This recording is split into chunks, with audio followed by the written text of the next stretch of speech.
None of this surprises Concetta Fierravanti-Wells, who made a simple comment almost 10 days ago, quote, "When I made comments about the Communist Party of China in 2017 and 2018, I was hung out to dry by Turnbull, Bishop, Payne, Birmingham and others."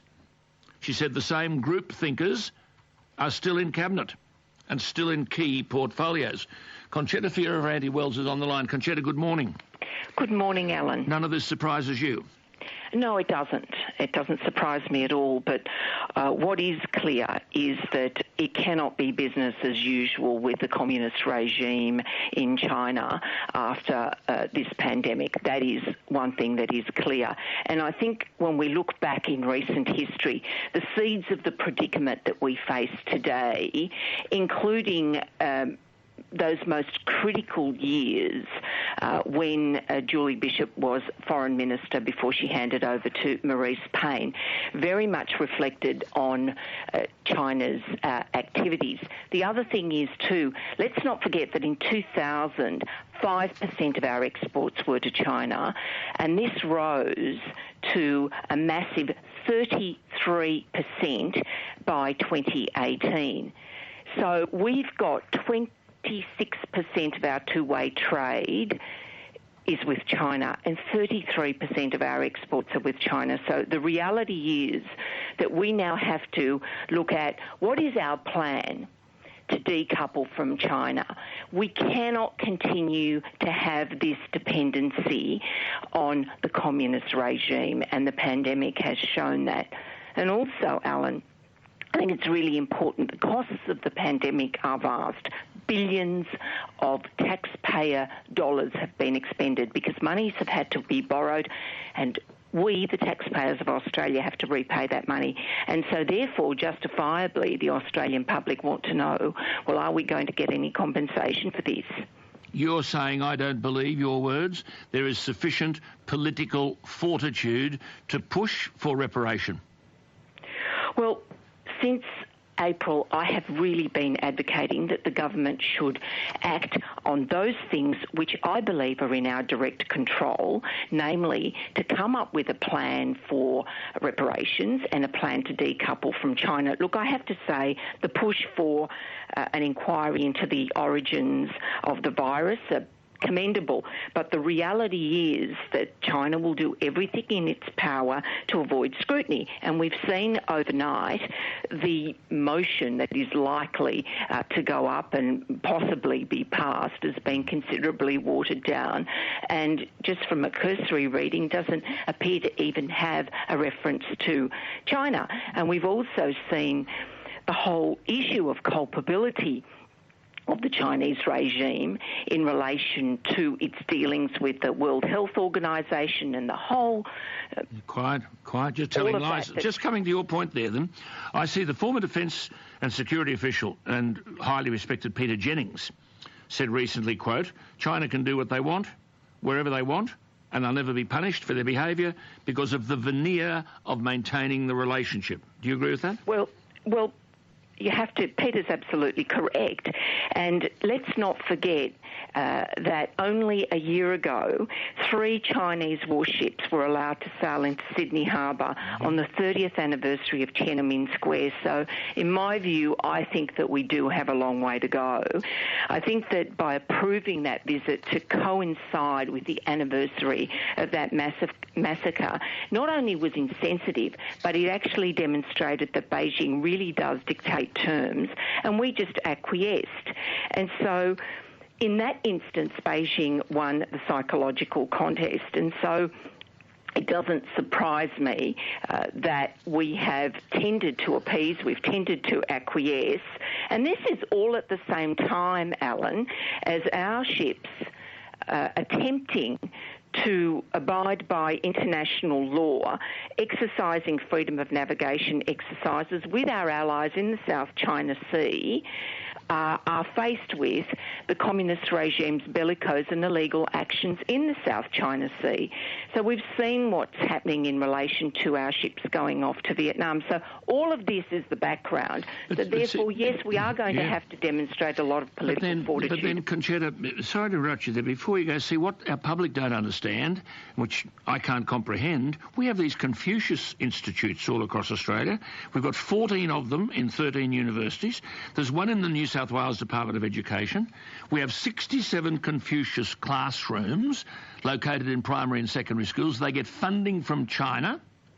And my understanding is there are Australian universities hosting Chinese government-funded education centres who've signed agreements explicitly stating that those centres must comply with Beijing's decision-making authority over teaching at these facilities. This Hanban is the Beijing-based headquarters that funds and oversees these Confucius Institutes. How the hell has this been allowed to take root? Well, that plus a whole range of other things. But when you've got a framework, a sympathetic framework, I have to say, which I've referred to as a fellow traveller foreign policy framework, where those pushing this framework and those people doing business with China were very happy to do so long as the rivers of gold continue to flow. Now, whilst ever our foreign policy professes to be a projection of our values, we cannot allow commercial interest to cloud our judgment. OK, now look, I've got to go to the news. I just want to finish this. A couple more things I want to ask you. We'll come back after the news, Concetta. OK. Thank you for your... Obedience is important to us. To grovel, press 1. To beg, press 2. To submit, press 3. To hear these options again. Isn't that brilliant? That sums it all up. Concetta, just welcome back. Could I just ask a couple of things? The Prime Minister said, quote, at the end of last week, we will always stand our ground when it comes to the things that we believe in and the values we uphold. Have we? Will we? Well, I don't believe that we have thus far.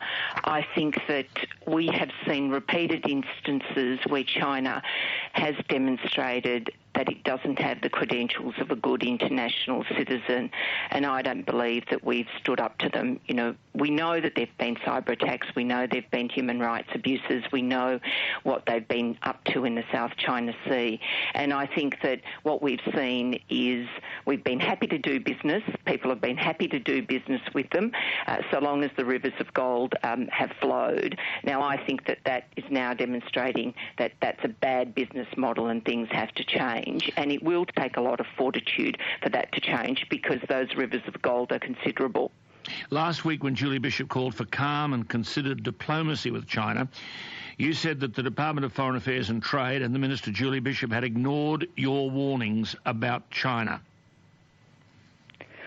Well, you mentioned those things at the beginning. I think that certainly when I made those comments, I felt that there was a decided sense we don't want to offend China. My criticisms, though valid, were not welcome.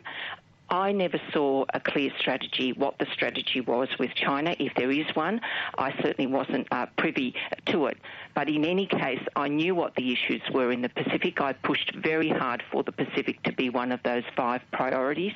Our allies had expected us to look after our backyard, to work in the Pacific, and I think that we let them down, and I think that we didn't do what we should have done. We dropped the ball in the Pacific. But with the Pacific step up, I think that we're witnessing a rollout of much of the work that I started as Minister, although I have concerns about some of the issues. But in any case, when I did resign, Alan, and you know I resigned in August from the 2018 from the Turnbull Ministry, I actually did refer to that in my resignation letter, expressing my disappointment. But before we finish this interview, Alan, I did want to say thank you for giving people like myself who have honest and forthright views the opportunity to speak out. And thank you for standing up for the values, the concerns of the silent majority of Australia, because there aren't many places where we are able to express our views. And I want to thank you for the work that you've done over many, many years, but also for asking those uncomfortable questions of politicians, because that's so vitally important for the public discourse. That's very kind of you, Concetta.